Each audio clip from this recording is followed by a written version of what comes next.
ಇನ್ನು ತೆಲಂಗಾಣ ಮುಖ್ಯಮಂತ್ರಿ ರೇವಂತ್ ರೆಡ್ಡಿ ಮಹಾರಾಷ್ಟ್ರದ ಚುನಾವಣಾ ಭಾಷಣದಲ್ಲಿ ಮುಸ್ಲಿಂ ಮೀಸಲಾತಿಯ ಬಗ್ಗೆ ಮಾತಾಡಿದ್ರು.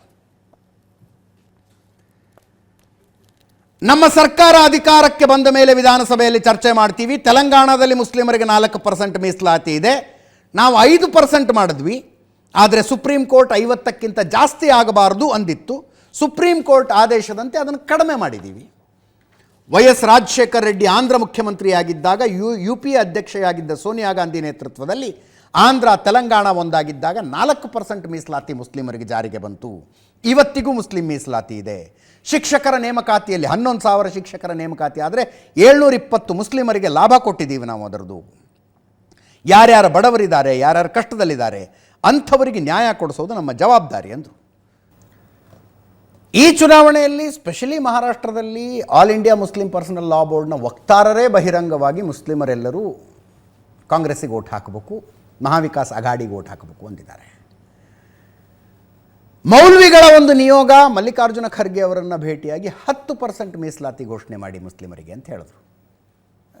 ಸಹಜ, ಆ ರೀತಿಯ ಬೇಡಿಕೆ ಬಂದಾಗ ನಾಯಕರುಗಳು ಪರಿಶೀಲನೆ ಮಾಡ್ತೀವಿ ಅಂತ ಹೇಳಿ ಕಳಿಸಿರ್ತಾರೆ.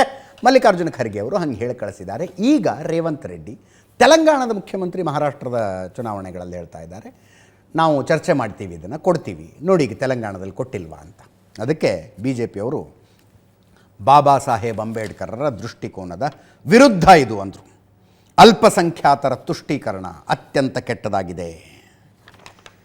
ನಮ್ಮ ಸಂವಿಧಾನದಲ್ಲಿ ಪ್ರತಿಪಾದಿಸಿರುವ ತತ್ವಗಳಿಗೆ ದ್ರೋಹ ಇದು.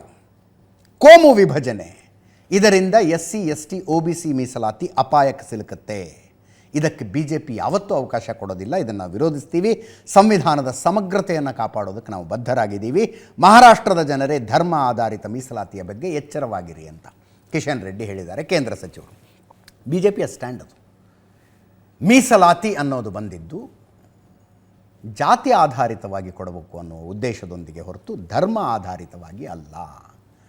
ಜಾತಿ ಭೇದದ ಕಾರಣಕ್ಕಾಗಿ ಕೆಲವು ಸಮುದಾಯಗಳ ಹಿಂದೆ ಉಳಿದವು, ಸಾಮಾಜಿಕ ನ್ಯಾಯ ಸಿಗಲಿಲ್ಲ, ಅವುಗಳಿಗೆ ಕೊಡಬೇಕು ಮೀಸಲಾತಿ ಅಂತ ಅಂಬೇಡ್ಕರ್ ಅವರ ಆಶಯವಾಗಿತ್ತೇ ಹೊರತು, ಅಂದರೆ ಯಾವ ಧರ್ಮದಲ್ಲಿ ಜಾತಿಗಳ ಮಧ್ಯದಲ್ಲಿ ಭೇದ ಇದೆಯೋ ಅಲ್ಲಿ ಭೇದ ಮಾಡಲ್ಪಟ್ಟ ಜಾತಿಗಳಿಗೆ ಅವುಗಳನ್ನು ಮೇಲೆತ್ತೋದಕ್ಕೆ ಮೀಸಲಾತಿಯ ಹೊರತು ಧರ್ಮ ಆಧಾರಿತ ಮೇಲೆ ಅಲ್ಲ ಅಂತ.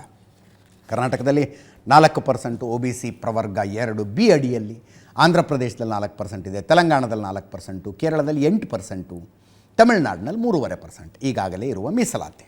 ಇನ್ನು ಮಾಜಿ ಗೃಹ ಸಚಿವ ಅನಿಲ್ ದೇಶ್ಮುಖ್ ಅವರ ಕಾರಿನ ಮೇಲೆ ಅಟ್ಯಾಕ್ ಆಗಿದೆ.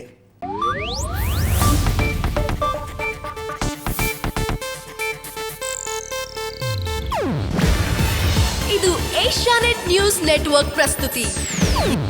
ನೀವು ನೋಡ್ತಿದ್ದೀರಾ ಏಷ್ಯಾನೆಟ್ ಸುವರ್ಣ ನ್ಯೂಸ್.